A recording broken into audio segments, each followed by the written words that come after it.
Good morning. Welcome to Pine Notes. My name is Lisa, and this is week 2 of A Giving Heart. CAL, C-A-L, which stands for Community Along.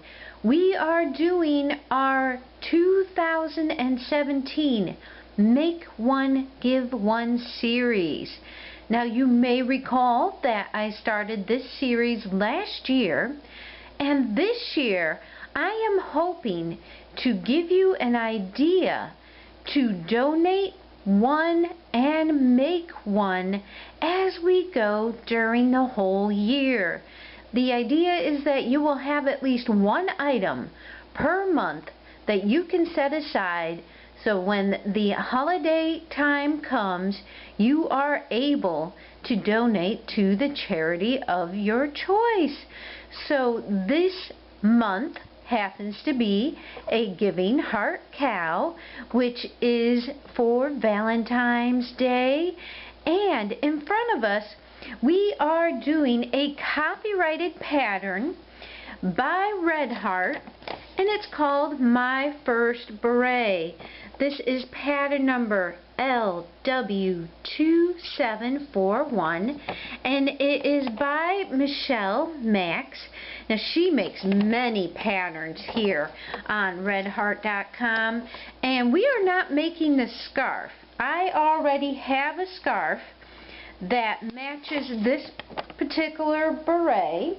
And if you guys recall, this is part of the Crochet Sisterhood's trio of scarves. This was the original one, the purple one, which combines the Buttercream Mohair Metallic Luxe by Joann Fabrics and our Fisherman's Wool from Lion Brand.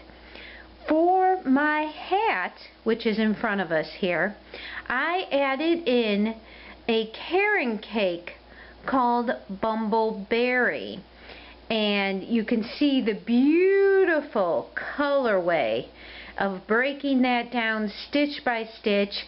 And yes, we're going to call this a little creative crocheting because I followed the pattern as far as the stitches are concerned, but I do want to note I did not add a lasket to this one right here because this is for me, and I did decrease to fit my head. Like right here is a good example of a decrease as I went down in the colors, and then it goes from the lightest purple to the darkest purple, and this has a finished edge.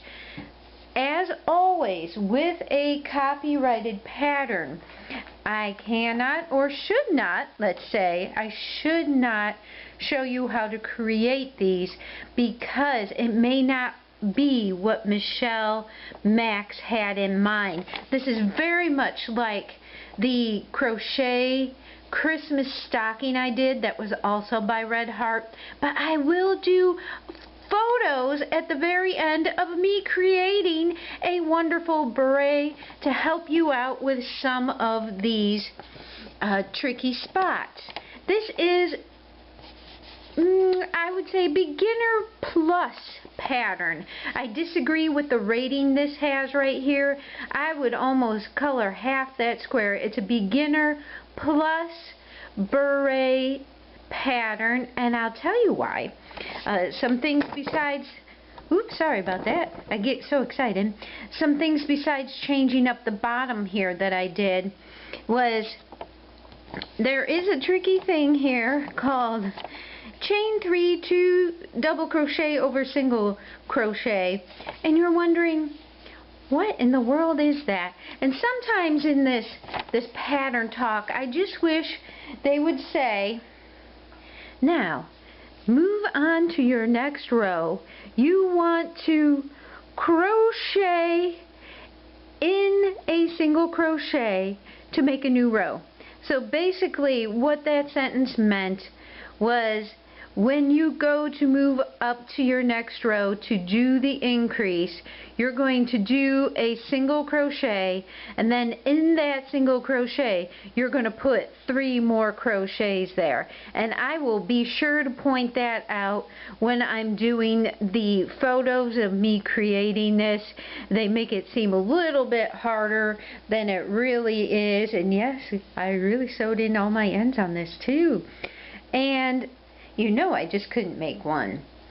I made a Tomato Queen one to match my Tomato Queen poncho, and this is in the Karen Cakes, called Red Velvet, with the natural color, Fisherman's Wool.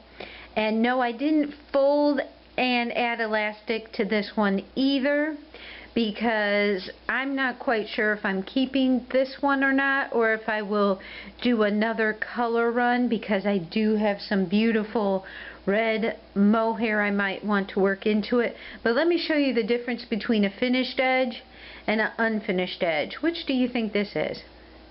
It's the unfinished edge, because look how nice a slip stitch at the bottom makes this one look right here.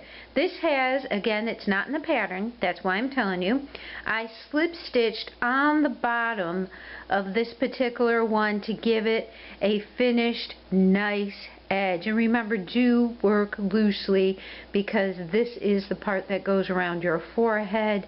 But look at the difference a finishing edge makes. If I decide not to add elastic to this one, then I will do a finished edge. But if not, all I'm going to do is fold up, and that's why this has so much dark red here. I will fold up so you have that fade of pink, red, and burgundy, and your elastic will be running in this. And again, I'm going to show you pictures of the one I made for my brother's girlfriend, which also includes that. And I think just probably the biggest helpful hint,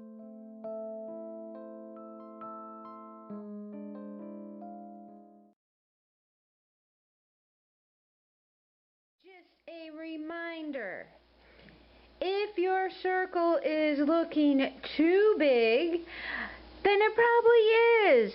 Please remember, if you saw my New Year's Eve video, I used the wrong hook size. I was using a size I9, which is 5.5 millimeter, but that's the one the pattern called for. You've got to listen to your yarn. If your yarn calls for a size H8 or a 5 millimeter, that's the yarn needle you need to use. This difference right here, same number of rows, is just simply by changing hook size. So you really need to watch your gauge and your stitches in this pattern. That's another helpful tip. And we're just going to grab the supplies that I'm going to use really quick. And I just wanted to show you the soft stretch elastic here. This is the elastic that I used in the original beanie. And I will be doing another one that's fold over here, and it adds a little more grip. Now I'll tell you why I did that too. My head measures a size 22. The lady I was making the original beanie for had measured 24, and I knew I wanted to add elastic because it was for someone else. And luckily the pattern does show you how to do that. So grab your materials. I will be using, for the one in the photo shoot, I will be using our sweet roll. Raspberry. Yes, you get the name of what I'm singing. This is Raspberry Swirl. And yes, this one's going to be for my niece, because this is the exact same color of the virus shawl that I made her for Christmas. Well, she's going to get this for Valentine's Day. And also, Keep in mind, you can use thicker yarns. I picked this up on the half off clearance at Joann Fabrics. This is wonderful buttercream luxe, a pack of solid, and it is gorgeous. You can use thicker yarns for this. The only thing is, I would recommend going down a hook size. For example, if it calls for a size N or P15, a 10 millimeter hook, I would even venture to go down to a size K, 10.5 or 6.5 millimeter. I did do a thick and chunky beret, which will be shown in the photographs at the end as well. This wonderful, wonderful color is just called purple. I know buttercream doesn't have original names. This is in raspberry swirl. And there's one more. Don't forget about your mill and fabrics. I picked this up also half off. This is 80% acrylic, 20% wool, mill and fabric from Joann Fabrics. And again, yes, in the color of raspberry. So join us with our photo tutorial here. Grab your yarn, your elastic if you're adding it, and let's make along. I'd love to hear if you're making a beret. Please mention it below. And as always, I thank you for liking, watching, and subscribing to my channel. This is Lisa from Pine Notes. Take care.